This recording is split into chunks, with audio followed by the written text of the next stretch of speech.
What do you call two AI systems that are in love with each other? Members of the chat LGBT community.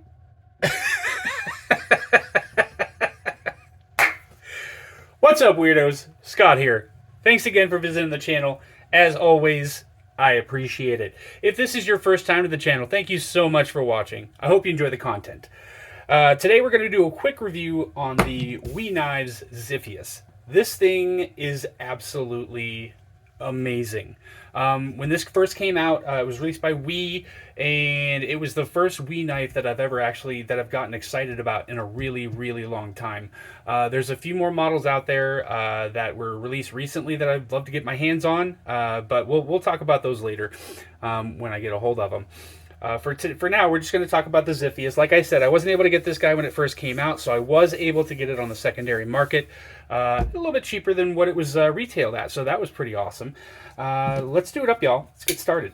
Overall length on this guy is 8.72 inches with a 3.7 inch blade, a 3.25 inch cutting edge, and about a 5.2 inch handle. Let's get some size comparisons out of the way compared to the Rat Model 1. The Rat Model 1 is just going to be a hair shorter than the Ziffius, and the Rat Model 2 obviously is going to be much, much shorter than the Ziffius. Next up, the RSK MK1 G2, Ritter Hoag's answer to the Benchmade Griptilian, and the 8020.5. The 8020.5 is obviously going to be much shorter than the Ziffius, and the RSK MK1 G2 is going to be just a hair shorter than the Ziffius. Sorry, there's some schmutz on there. I used it a little while ago. I forgot to clean it off, so I'll do that after this video. Next up are the SPYDERCO knives. This one we're going to do a Wharncliffe. SPYDERCO Paramilitary 2 is going to be just a little bit shorter than the Ziffius. You can see that there. And the Para 3 obviously is going to be quite a bit smaller than the Ziffius. Carry profile. Thickness when compared to the paramilitary, the Para 3. The Para 3 is going to be just a skosh thicker than the Ziffius. The height on this knife when compared with the Para 3, the Ziffius is nowhere near as tall as the Para 3 at its tallest point, as you can see there. So it's not going to be too bad in the pocket. Very slim knife. Not a big problem with that. I love big bruising overbuilt knives, but I also love little delicate knives as well. I don't know that I'd call this delicate, but it's definitely not hard use. Very thin blade stock on this guy. We'll get to that in just a minute here. First, let's get a weight on this guy. According to the website, this knife is supposed to be about 4.2 ounces. I'm sorry, 4.6 ounces. Make sure we're zeroed out there. Let's see where we are. 4.1 ounces. So the website says 4.6. My scale says 4.1. That might be a little bit of a discrepancy, but I don't think that's too far off. Let's get a quick blade stock thickness on this guy. I did get my calipers fixed. I put a new battery in it, and now it's zeroing out just fine. Those other ones were just shitty. I don't like using them. As you know, I mentioned in the last video that I made, I put some tape on the jaws for this guy, so that won't scratch up my knives at all. And as you can see, that is zeroed out there. So let's see where we are. About 125 thousandths. Where is it supposed to be? 126 thousandths. So we're pretty close there, I'd say. 124 thousandths.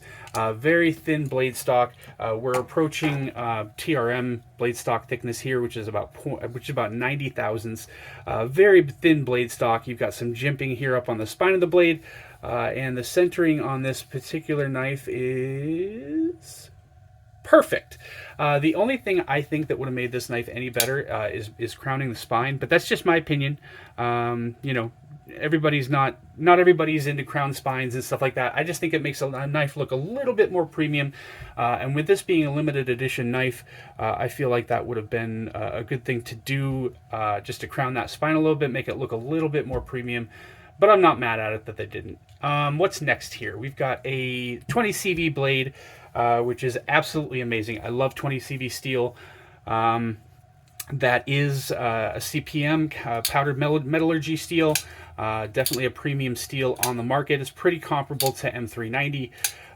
And you have got a very generous. Forward finger choil here, finger guard here, which also acts as the flipper, and then you've got this this flat here on the grind, which Wharncliffe's blades are my bread and butter, guys. I don't have a lot of them, but I'm a slut for Wharncliffe's. I absolutely love Wharncliffe knives. They're my favorite.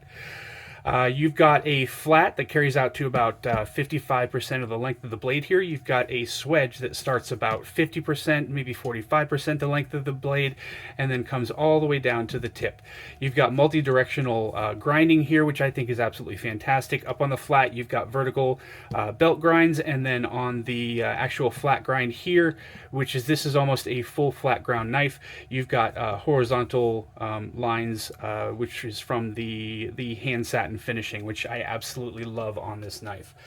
I already told you about the swedge. You've got thumb stud operation here along with the flipper tab, which can be removed if you want to, although I don't know why you'd want to do that. Maybe if you get some crap on the blade and you can't get them off, you can't get it off without taking those thumb studs off. That's the only thing that I can think of. I don't know if I can get you... Yeah, I can barely get it to show up there. So you can see the 20 CV there. And you can see that this is number 296 out of 310. Very, very small writing there, but it doesn't bother me at all. The pivot here, as you can see, has a titanium pivot collar, which has been flame anodized. You've got a titanium handle scale that comes all the way out to the butt, obviously. A plunge lock or a button lock, which works very, very well. There's no lock stick on this knife whatsoever. And when you undo the button lock there, the blade just falls right down into the handle with no problems whatsoever. You've also got another pivot collar on the other side, which is also flame anodized, and we've got T8 torque spits to take those off. You've also got two screws on each side, one here to hold the backspacer in place and one here to hold the titanium milled pocket clip in place. You can see the WE symbol there. Very nice pocket clip. You've got this this swept part on the front here, which doesn't cause the tip of the pocket clip to swoop up at all. It just swoops up underneath. And that allows it to slide right into the pocket and right back out with no problems whatsoever. You've also got a T8 there for the pocket clip, and you've got a nice little lanyard hole right here. Lanyard people rejoice. So you've also got this carbon fiber. This is not G10. This is carbon fiber integral backspacer sort of thing. It kind of wraps all the way around the knife. You can see there that this is not G10. This is actual carbon fiber. It kind of looks like a cross-cut section there. And it wraps around both sides, kind of making this knife look like an integral knife, but obviously that's just carbon fiber, so that's going to decrease the cost of the knife quite a bit. You've also got another little thin line here milled underneath the backspacer, which is anodized blue. I'm not sure how they did that, but I absolutely love it. It's gorgeous. It gives this knife just a little bit of pizzazz, just a little bit of personality, and this thing is so freaking crispy. You know, you push the flipper tab, either push button it or light switch it, and the blade just rockets right out of the handle with no problem. Very easy to use with the thumb stud, and also very easy to reverse flick this guy, no problem whatsoever. Very fidgety knife. I have another knife in my collection that is also extremely fidgety, but I can't show you that right now. I had to send it back to have the blade worked on a little bit. It was just a little bit of, you know, schmutz on the blade that I couldn't get off, so the maker asked me to send it back to him, and he was going to fix it. I will show you guys that night as soon as I get it back. So deployment on this guy, as I told you, very, very easy. Disengagement, no problem whatsoever. It's got no lock stick whatsoever, and absolutely fantastic action. When it's open, no blade play, left, right, up, or down. Absolutely solid lockup. I already showed you the centering. And the ergonomics on this guy are amazing. When you use this forward finger choil here, it allows you to choke up on the knife quite a bit. And that space there for your thumb with all the jimping and everything, that's great too. When the blade goes down into the handle, it does fall right down into the handle. I don't know that I'd call it guillotine action, but if you have your fingers in the way, this guy's going to open you up a little bit. So just keep that in mind. The acoustics on this guy are fantastic.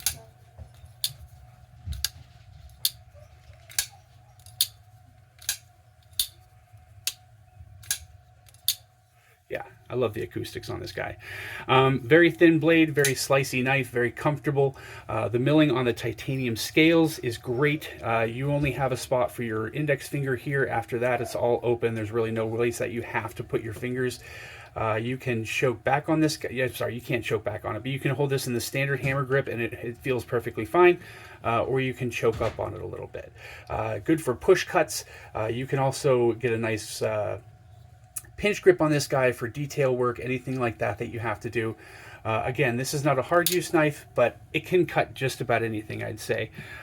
Great for just anything slicing, puncture tasks, things like that.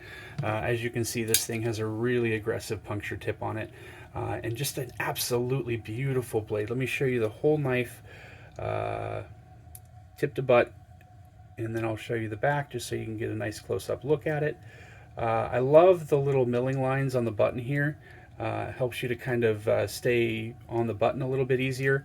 A little bit of jimping here on the flipper tab that you can use to open it, but again, you don't really need it. It works fantastic. And then on the other side, you can see that pocket clip, a little bit of milling on there, and then all the way down to the tip, just that absolutely gorgeous blade, guys. Absolutely love it. One of my favorite new knives in my collection. Next time I do another collection video, this guy will probably be on there. I would keep an eye out for that if I were you.